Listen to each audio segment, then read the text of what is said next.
He commanded boardrooms with a glance, signed off on billion-dollar acquisitions before breakfast, but couldn't convince his own son to take a single bite. Nathan Caldwell, CEO of Caldwell Global Holdings, sat upright in a crimson velvet chair at the luxurious Bellamy's restaurant. His bespoke Italian suit felt like a cage wrapped around every movement. In front of him, his 8-year-old son, Eli Caldwell, rocked rhythmically in place, eyes distant, while a $220 sole filet remained untouched, growing cold under the weight of countless curious stares. Nathan clenched his jaw at every whisper, every sideways glance, every invisible judgment from people who had never lived with this kind of silence. "Eli, please." He leaned in and whispered, his voice tight with despair. "People are watching." But the truth was, who was really watching whom? Before we go further, if you've ever felt like you were carrying the world and still being overlooked, hit like. Because this story isn't just about autism. It's about love, regret, and the courage to see someone for who they truly are. And then something strange happened. From across the room, a black waitress approached.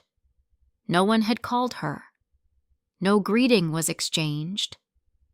Only graceful movements, as if she'd stepped out of a quiet symphony.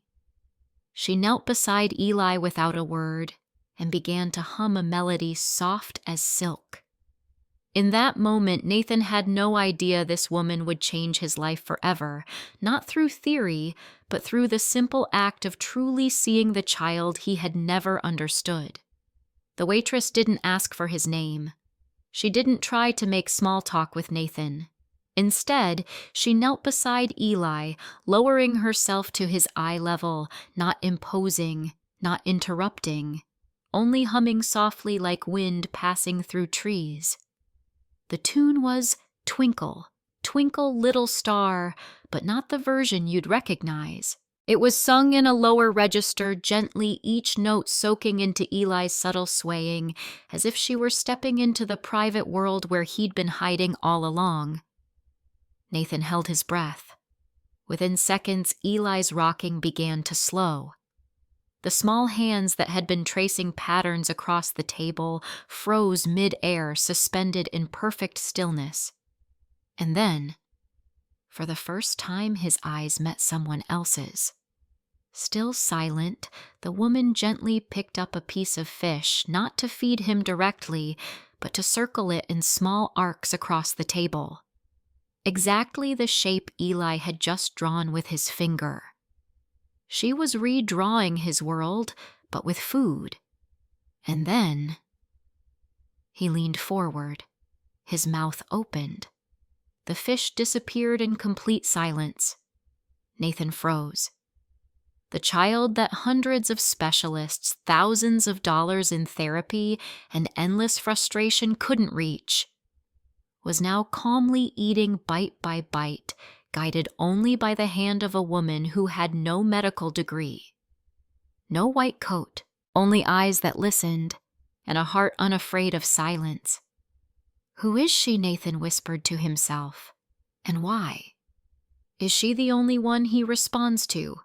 3 days before that strange evening, an elevator slid silently up to the 61st floor of Caldwell Global's headquarters. Inside stood Nathan Caldwell, a man the world referred to as Wall Street's fox, motionless in the corner office, gazing out over the city as though it were a chessboard he controlled. Under his empire were 3 pillars: healthcare, education, and technology sectors that shaped millions of lives, yet the one life he couldn't reach was his son, Eli, 8 years old. Didn't speak. Didn't touch. Didn't respond. Only distance. "Nathan, the car's ready for your dinner with Eli," his assistant gently reminded him. He nodded. Another family dinner. Another evening sitting across from a child who lived in a world Nathan had never stepped into. Meanwhile, across town, Amira Jones tightened her apron strings in the cramped break room of Bellamy's, where she was one of the senior waitstaff. At 32, she moved with the quiet efficiency of someone who'd learned to carry pain in silence. Her hands bore calluses from working double shifts, but her eyes held something deeper, something money couldn't buy, shaped by years of loving the children the world had forgotten. 10 years ago, those same hands had guided 20 special needs children through life-changing breakthroughs. 10 years ago, she believed education could change the world. Now she carried trays and swallowed pride one table at a time. At the same time, Eli, who lived in a 17-room mansion, only felt safe in one of them. A room where sounds didn't hurt, where shadows didn't chase him, where the world became manageable. On one side, power that couldn't rescue love. On the other, quiet strength that had never been named. They didn't know it yet, but that evening those two worlds would collide, and something would break. Not to shatter, but to begin to heal. That evening began like so many others. The usual corner booth, warm lighting spilled over dark wood grain. A soft jazz piano played from a nearby stage. Everything was perfect. Except one thing, Eli immediately clamped his hands over his ears. Nathan straightened, gesturing briskly to the staff. "Lower the piano. Now!" Then, without lifting his eyes from his phone, he snapped toward Amira. "He'll have the usual. And don't let it be too hot. He's sensitive?" Amira nodded politely, but her eyes never left the child. She saw what the father didn't. Not picky, not difficult, but sensory overload, a silent storm surging inside a small body. When the food arrived, the music resumed. Nathan tried everything, coaxing, bargaining, soft threats. Eli continued to rock, eyes glazed as if drifting through invisible smoke. Around them, whispers began. Stares returned. Amira stood still, not interrupting, just watching. Every twitch, every tap, every pause. And then she moved. No announcement. No permission. She knelt beside Eli, placing herself lower than any adult in his life had ever done. She began to hum. Soft. Familiar. But in a minor key eerily matching the rhythm of Eli's rocking. His gaze stopped. His hands stilled midair. And for the very first time he looked at someone. Amira picked up a small piece of soul. Gently traced a pattern, the exact one Eli had drawn moments earlier. And just like that, dinner began. Not with words, not with force, but through the language of connection. 10 years ago, Amira Jones didn't wear an apron or carry a tray. She stood before a small classroom with whiteboards filled with colorful drawings and scribbled words, surrounded by children who moved to rhythms unlike any other. The school was called the Riverside Learning Center, a specialized facility for children with autism, ADHD, and developmental disorders. To Amira, it wasn't just a job, it was a mission. "They're not broken," she once told her teaching assistant. "They just speak a different language." Our job isn't to fix them, but to learn it. 8 years, over 200 children, hundreds of unpaid overtime hours.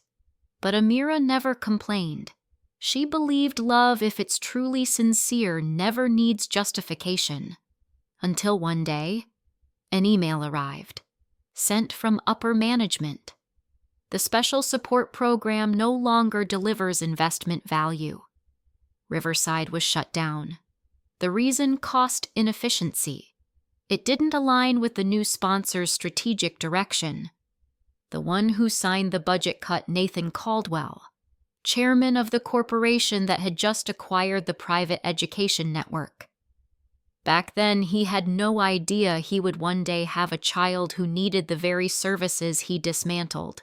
And Amira, She folded her lesson plans, locked away her heart, and stepped into the world of food service where love wasn't measured by skill, but by how fast you delivered plates and how much you earned in tips. But that night, when Eli's eyes met hers, when he nodded in silence, she knew she had never lost the ability to connect. It was just, the world had stopped paying for it. That night, Nathan couldn't sleep. Not because of numbers, not because of international deals, but because of his son's eyes meeting reality for the first time without a screen, without a specialist. And because of that woman who did what a $500 an hour therapy team couldn't. A few days later, he brought Eli back to Bellamy's, and again he requested to be seated in Amira's section, not out of politeness, but because his son only ate when she was there. This time Nathan didn't scroll his phone. He observed. Every little move, how she softened her voice, adjusted the lighting, approached Eli from the side instead of head-on to avoid triggering him. Amira didn't lecture. She didn't explain. She simply did through breath stillness and a presence that never pushed. Nathan began to try, turned off his phone's sound, dimmed his screen, sat lower instead of raising his voice. One evening, as Amira set down their drinks, Nathan looked up and gently asked, "You're really good with him." "How do you know what to do?" Her answer was brief. "Practice," she said quietly, pouring water. But in her voice was an entire decade of unrecognized sacrifice. From then on, Nathan started arriving earlier and leaving later. He never said it, but Amira knew. He was learning how to be a father again at his son's pace. And in that quiet space, something small but precious began to take root. Gratitude. Not because anyone was better, but because finally someone had slowed down enough to hear the boy's language.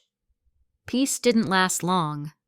A candid photo began circulating online, Nathan Caldwell and Eli having dinner with a black waitress. A gossip magazine headlined the next morning, "From boardroom to booth. Famous CEO hires, emotional companion, to teach his son money can't buy parenthood, but can it hire a stand-in?" The camera angle was calculated, the wording cruelly suggestive. Worse yet, someone had sent the article to Margaret. Margaret Sinclair, Nathan's ex-wife, was lounging on the balcony of her luxury Monaco apartment when she received the news. Her champagne glass wasn't even half empty, but her eyes already gleamed coldly. "Who is she?" she asked her lawyer. "Restaurant staff," the lawyer replied. "No medical credentials, no academic oversight." "Perfect." Margaret smirked. "Draft a case for regaining full custody." 2 years earlier, Margaret had walked away after Eli was diagnosed with autism, not because she didn't love him, but because the picture-perfect family in her mind had shattered. She wanted a son who played sports, a glowing birthday photo wall, and picnics without meltdowns in public. Eli couldn't give her that, and Margaret chose to walk away before anyone could judge her for it. Now she saw an opportunity to reclaim power and public image through the courts. "They'll believe me," she said, a mother fighting to take her child back from a weak father and a waitress with questionable attachment. That evening, Amira came to their table as usual, but Nathan noticed something different. Her steps were slower, the circles beneath her eyes darker. And when she helped Eli eat, something happened that hadn't occurred in 2 years. Eli placed his hand gently on top of Amira's, and in a whisper so soft it barely existed, he spoke, "Mama Amira." Hungry. The entire restaurant fell silent. Amira choked up. Nathan froze. No doctors, no therapists. Just one word, and the invisible wall between Eli and the world cracked wide open. And in that moment, both adults realized they were no longer strangers who happened to meet. They were the only ones who had ever truly heard Eli. The custody lawsuit was filed on a Tuesday morning alongside a stream of paparazzi images.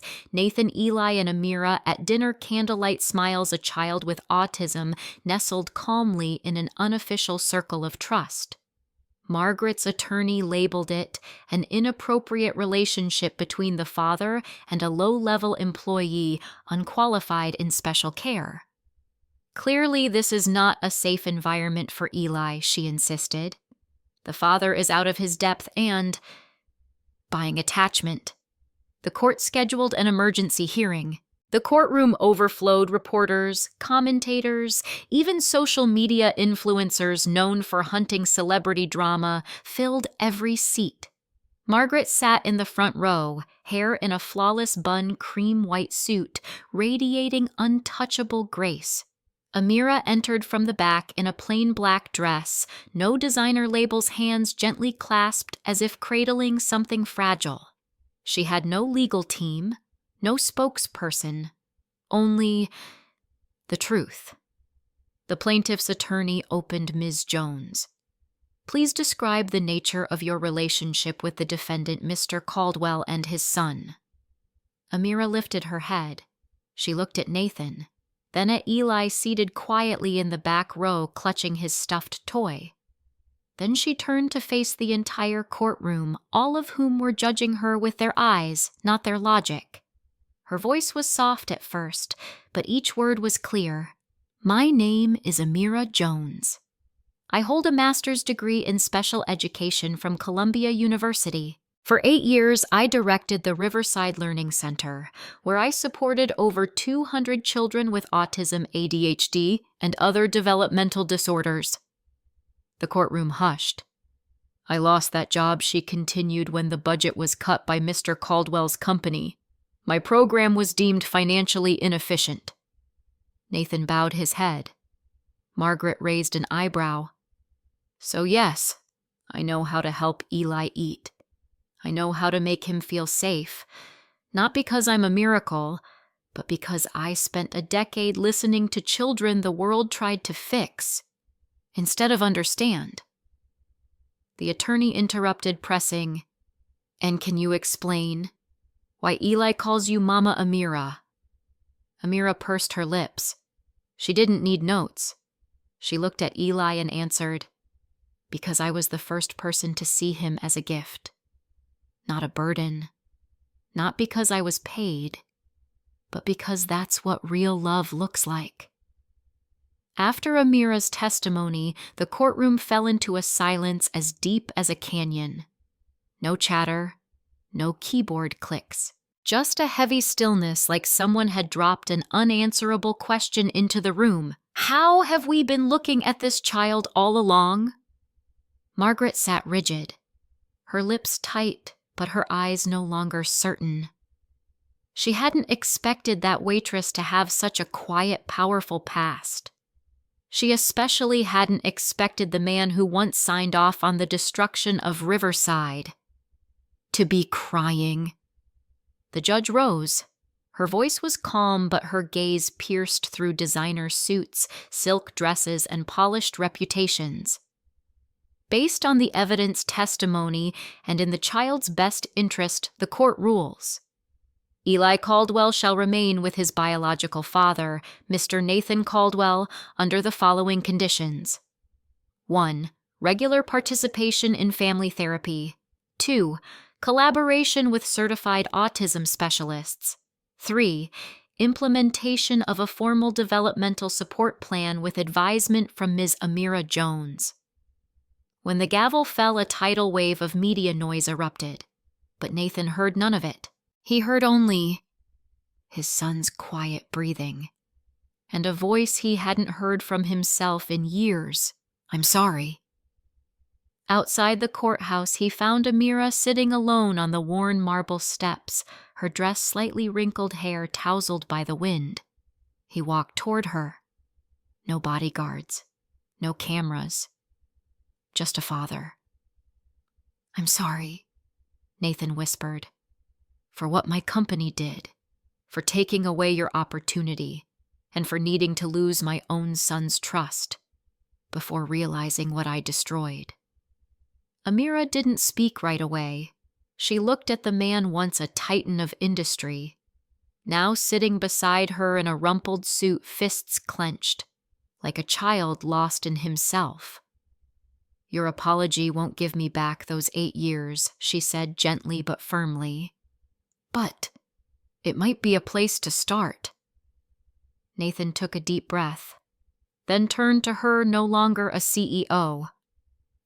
"I don't want you going back to that restaurant," he said. "I want you to lead something bigger. A center nonprofit for children like Eli. Full control. Open budget. Your vision." Amira sat in silence for a long while. "Why me?" she asked. He met her eyes this time without blinking. "Because Eli isn't the only one who needs you, and you're not the only one the world once ignored." 6 months after the trial, something nearly impossible happened. On the site once abandoned due to budget cuts, the Bloomfield Neurodevelopmental Center rose like a miracle in the heart of the city. Children once labeled hard to integrate now ran joyfully across the courtyard, their eyes bright with wonder. No more IQ charts, no more emotional isolation rooms, only music, murals, and open arms ready to listen. On opening day, there were no flashy banners, no polished speeches by politicians, only an 8-year-old boy named Eli standing on a small platform, a boy who hadn't spoken in 2 years, now holding up a drawing 3 people beneath a star-filled sky and scribbling with an unsteady hand. "Thank you for seeing me." The room fell utterly silent. At the back of the hall, Nathan wept not out of pride but of shame, and then redemption.